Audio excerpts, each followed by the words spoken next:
عزیز سامعات، اسلام میں اللہ پر ایمان کے بعد اہم ترین شے رسولوں پر ایمان ہے، اور رسولوں کو اللہ نے کیوں بھیجا، یہ سورہ حدید کی آیت نمبر 25 میں بیان ہوا ہے کہ ہم نے اپنے رسولوں کو واضح دلائل کے ساتھ بھیجا، اور ہم نے ان کے ساتھ کتاب اور میزان نازل کیا تاکہ لوگ انصاف پر قائم ہو۔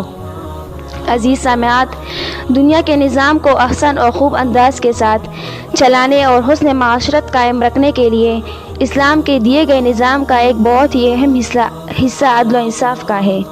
اللہ پاک نے عدل و انصاف قائم کرنے کی تاکید فرمائی ہے، جس کے متعلق قرآن مجید میں اللہ تعالیٰ کا تم لوگوں میں فیصلہ کرو تو انصاف کے ساتھ فیصلہ کرو۔ جس قوم میں حق کے ساتھ فیصلہ نہیں کیا جاتا اور کمزور شخص طاقتور سے بے تکلف اپنا حق وصول نہیں کر سکتا تو اللہ تعالیٰ اس قوم کو عزت نہیں دیتا۔ اسلام چاہتا ہے کہ معاشرے میں صحیح عدل کے ذریعے امن قائم ہو اور بدحالی کا خاتمہ ہو جائے۔ اس کی بہت مثالیں سیرت نبوی صلی اللہ علیہ وسلم میں ہمیں نظر آتی ہے کہ رسول اللہ صلی اللہ علیہ وسلم نے اپنی زندگی میں عدل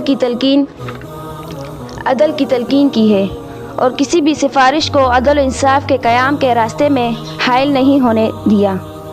اس حوالے سے ایک اہم حدیث ہے کہ ایک دفعہ خاندان قریش کی ایک عورت نے چوری کی۔ قریش کی عزت کے لحاظ سے لوگ چاہتے تھے کہ وہ سزا سے بچ جائے اور معاملہ دب جائے۔ حضرت اسامہ بن زید رضی اللہ عنہ رسول اکرم صلی اللہ علیہ وسلم کے زیادہ قریب تھے۔ لوگوں نے ان سے سفارش کے لیے کہا۔ انہوں نے آپ صلی اللہ علیہ وسلم سے معافی کی درخواست کی۔ آپ صلی اللہ علیہ وسلم نے سختی سے منع فرمایا کہ بنی اسرائیل اس لیے تباہ ہوئے کہ وہ غرباء پر حد جاری کرتے اور امراء سے درگزر کرتے تھے۔ آپ صلی اللہ علیہ وسلم نے فرمایا، اللہ کی قسم، اگر فاطمہ بنت محمد بھی چوری کرتی تو میں ان پر بھی حد جاری کر دیتا۔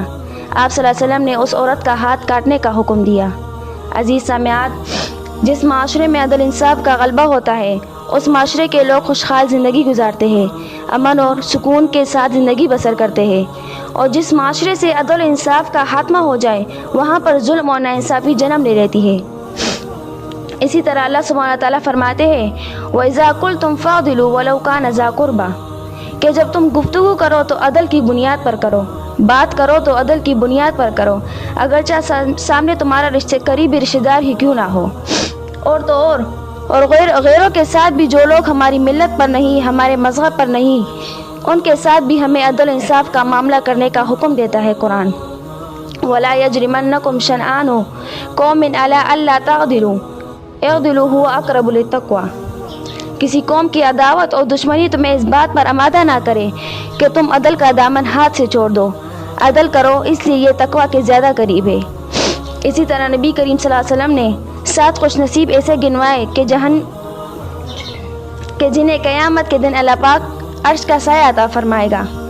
قیامت کا دن ایسا دن ہے جس میں اللہ کے عرش کے سائے کے علاوہ کوئی سایہ نہ ہوگا۔ ان 7 خوش نصیب میں سے ایک وہ حاکم وقت ہے جو انصاف کرتا ہو، جو عدل انصاف کرنے والا حاکم ہے، اس کو اللہ اپنے عرش کا سایہ عطا فرمائے گا، اور وہ ظالم حکمران جو عدل انصاف نہیں کرتا اسے بغیر حساب کے جہنم میں ڈال دیا جائے گا۔ اسی طریقے سے ہمیں رشتہ داروں کے ساتھ انصاف کرنا ہے، پڑوسیوں کے ساتھ انصاف کرنا ہے۔ ہم جہاں بھی رہے عدل انصاف کا دامن ہاتھ سے تامے رہے تو ہمیں بھی اللہ کا عرش کا سایہ نصیب ہوگا۔ اسی طرح اولاد والدین کے ساتھ عدل انصاف کا معاملہ کریں، والدین اولاد کے ساتھ عدل انصاف کا معاملہ کریں، استاد شاگرد کے ساتھ عدل انصاف کا معاملہ کریں، اور شاگرد اولاد کے ساتھ عدل انصاف کا معاملہ کریں۔ تو عزیز سامعات، عدل انصاف کا دائرہ بہت وسیع ہے، اور یہ اسلام کی پہچان ہے کہ مسلمان جہاں بھی ہوتا ہے، سچا مسلمان وہ کبھی بھی کسی پر ظلم نہیں کرتا، زیادتی نہیں کرتا، ناانصافی نہیں کرتا۔ اگر وہ بات کرتا ہے تو عدل کی روشنی میں فیصلے کرتا ہے، تو عدل و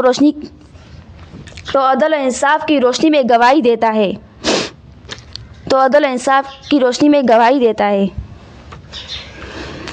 کسی کو ذلیل کرنے سے پہلے خود ذلیل ہونے کے لیے تیار رہے، کیونکہ اللہ رب العزت کا ترازو صرف انصاف تولتا ہے۔